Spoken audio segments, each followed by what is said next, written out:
Why Media Group? The fastest growing media group in North America.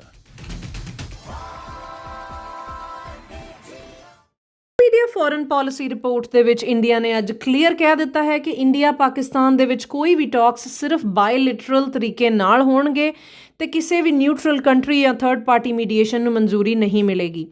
Ministry of external affairs spokesperson Randhir Jaiswal ਨੇ ਕਿਹਾ ਕਿ ਪਾਕਿਸਤਾਨ ਦੇ ਵੱਲੋਂ terrorism ਦੀ support ਬੰਦ ਕਰਨੀ ਬਹੁਤ ਜ਼ਰੂਰੀ ਹੈ, ਨਹੀਂ ਤਾਂ ਨਾ ਪਾਣੀ ਦੀ ਗੱਲ ਹੋਏਗੀ, ਨਾ ਟ੍ਰੇਡ ਦੀ, ਨਾ ਹੀ ਇੰਦਸ ਵਾਟਰਸ ਟਰੀਟੀ ਤੇ ਅੱਗੇ ਕੁਝ ਹੋਏਗਾ। ਉਹਨਾਂ ਨੇ ਕਿਹਾ ਕਿ ਜੰਮੂ ਕਸ਼ਮੀਰ ਤੇ ਅਗਰ ਕੋਈ ਵੀ ਡਿਸਕਸ਼ਨ ਹੋਏਗਾ ਉਹ ਸਿਰਫ ਪਾਕਿਸਤਾਨ ਆਕਿਊਪਾਈਡ ਕਸ਼ਮੀਰ ਦੀ ਇਲੀਗਲ ਕਬਜ਼ਾ ਖਤਮ ਕਰਨ ਦੀ ਗੱਲ ਹੋਏਗੀ। ਇੰਡੀਆ ਦਾ ਇਹ strong reaction Pakistan PM Shehbaz Sharif ਦੇ ਉਸ ਸਟੇਟਮੈਂਟ ਤੋਂ ਬਾਅਦ ਆਇਆ ਜਿੱਥੇ ਉਹਨਾਂ ਨੇ ਸਾਊਦੀ ਅਰੇਬੀਆ ਨੂੰ ਨਿਊਟਰਲ ਵੈਨਿਊ ਤੇ ਯੂਐਸ ਨੂੰ ਮੀਡੀਏਟਰ ਬਣਾਉਣ ਦੀ ਆਫਰ ਦਿੱਤੀ ਸੀ ਇੰਡੀਆ ਪਾਕਿਸਤਾਨ ਟਾਕਸ ਦੇ ਲਈ।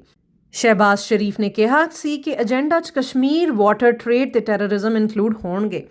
ਪੀਐਮ ਮੋਦੀ ਨੇ ਵੀ ਅੱਜ ਬੀਕਾਨੇਰ ਰੈਲੀ 'ਚ ਸਪਸ਼ਟ ਕਹਿ ਦਿੱਤਾ ਕਿ ਪਾਕਿਸਤਾਨ ਅਗਰ ਟੈਰਰਿਜ਼ਮ ਐਕਸਪੋਰਟ ਕਰਨਾ ਨਹੀਂ ਰੋਕਦਾ ਤਾਂ ਉਹ ਹਰ ਇੱਕ ਪੈਸੇ ਲਈ ਤਰਸੇਗਾ ਤੇ ਇੰਡੀਆ ਦਾ ਇੱਕ ਕਤਰਾ ਪਾਣੀ ਵੀ ਨਹੀਂ ਮਿਲੇਗਾ। ਮੋਦੀ ਨੇ ਕਿਹਾ ਜੋ ਇੰਡੀਆ ਦੇ ਖੂਨ ਨਾਲ ਖੇਡਣ ਦੀ ਕੋਸ਼ਿਸ਼ ਕਰੇਗਾ ਉਹਨੂੰ ਮੂੰਹ ਤੋੜ ਜਵਾਬ ਮਿਲੇਗਾ।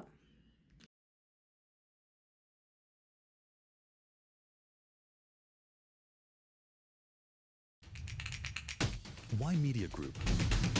The fastest growing media group in North America.